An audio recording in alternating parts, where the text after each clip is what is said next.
Hi guys, samahan nyo ako magpalit ng battery ng shifter natin. Ito nga pala ang Shimano 105Di2. Ito pala ang battery na nabili ko sa Amazon, ang CR1632.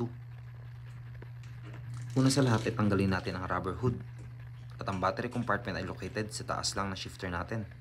Gumamit tayo ng flathead screwdriver para luwagan ang compartment. First time ko itong gagawin kaya nangangapa pa ako. Make sure ka pala na meron kayong dalawang battery sa inyong kamay dahil dalawang battery ang kailangan natin dito. Hindi natin to kailangang luwagan ng todo para mabuksan ang compartment. Konti lang at pwede na.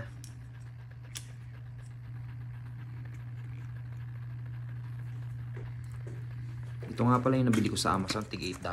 Meron na kayong 10 piraso kaya pang matagalan na.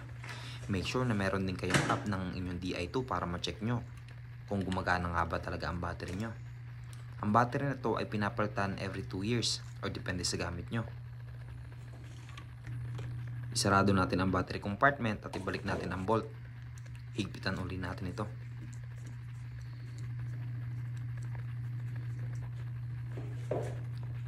Isarado natin ang rubber hood at konting masahe lang para maisara natin ng tuluyan.